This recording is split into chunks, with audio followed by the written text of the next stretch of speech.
हिंगोलीतल्या औंढा नागनाथचं नाव आजवर एक धार्मिक ठिकाण म्हणून ओळखलं जातं, पण आता इथे इतिहास घडतोय, कारण इथेच उभारला जातोय भारताचा पहिला लिगो इंडिया प्रकल्प। चला तर समजून घेऊया लिगो प्रकल्प नेमका आहे तरी काय। नमस्कार, मी रामेश्वरी आणि तुम्ही पाहताय कट टू कट। एका ऐतिहासिक प्रकल्पासाठी आपल्या महाराष्ट्रातल्या मराठवाड्याची निवड करण्यात आली आहे, ज्या प्रकल्पाचं नाव आहे लिगो। तर लिगो म्हणजे काय? Laser interferometer gravitational wave observatory हे एक प्रगत वैज्ञानिक उपकरण आहे जे गुरुत्वीय लहरी शोधतं। या प्रयोगशाळेचा उपयोग काय होणार आणि गुरुत्वीय लहरी म्हणजे नेमकं काय समजून घेऊया। तर समजा ब्रह्मांडात दोन महाकाय ब्लॅक होल्स एकमेकांवर आदळले किंवा एखादं मोठं तारामंडळ विस्फोटाने नष्ट झालं, तेव्हा निर्माण होतात गुरुत्वीय लहरी, अतिशय शक्तिशाली पण डोळ्यांना न दिसणाऱ्या लहरी। या लहरी शोधण्यासाठी आजवर जगात फारच मोजक्या देशांकडे अशी तंत्रज्ञान आहेत आणि आता या लहरींना टिपण्यासाठी भारत सरकारने निवडलंय हिंगोली जिल्ह्यातील औंढा नागनाथ जवळील दुधा व अंजनवाडा परिसर। या ठिकाणी जवळपास 171 एकर सपाट जमीन लिगो प्रकल्पासाठी निवडण्यात आली आहे। पण मराठवाड्यातील औंढा नागनाथ परिसर हाच का निवडला गेला असा प्रश्न अनेकांना पडला असेल। तर या प्रकल्पासाठी अशी जमीन लागते जिथे भूकंप होत नसावेत, जी जमीन पूरग्रस्त असू नये आणि सगळ्यात महत्त्वाचं म्हणजे ही जमीन सपाट असणं महत्त्वाचं आहे।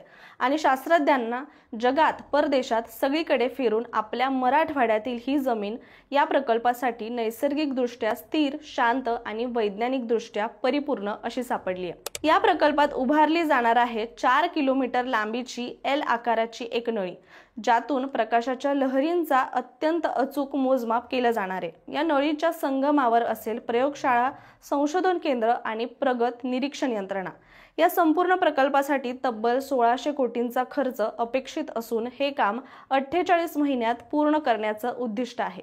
2030 पासून प्रत्यक्ष वैज्ञानिक निरीक्षण इथं सुरू होईल असंही म्हटलं जातंय आणि या वेधशाळेसाठी निविदा जाहीर झाली असून काम सुरू होण्यासाठी औपचारिक तयारी अंतिम टप्प्यात आहे। लिगो ही प्रयोगशाळा म्हणजेच हा प्रकल्प आज फक्त काहीच देशांमध्ये आहे। अमेरिकेत 2 ठिकाणी, इटलीमध्ये एका ठिकाणी आणि जपानमध्ये एका ठिकाणी, आणि आता भारत हा 5वा देश ठरणार आहे जो या अत्याधुनिक जागतिक वैज्ञानिक नेटवर्कमध्ये सहभागी होतोय। महाराष्ट्रात होणाऱ्या या प्रकल्पाचा नक्की फायदा काय होणार आहे? तर इतक्या मोठ्या प्रकल्पामुळे केवळ विज्ञानच नव्हे तर स्थानिक विकासही नवपर्व सुरू होतंय। स्थानिक तरुणांना रोजगाराच्या संधी, विद्यार्थ्यांना संशोधनाचं नवदालन आणि हिंगोली सारख्या ग्रामीण भागाचं नाव थेट आंतरराष्ट्रीय नकाशावर उमटणार आहे।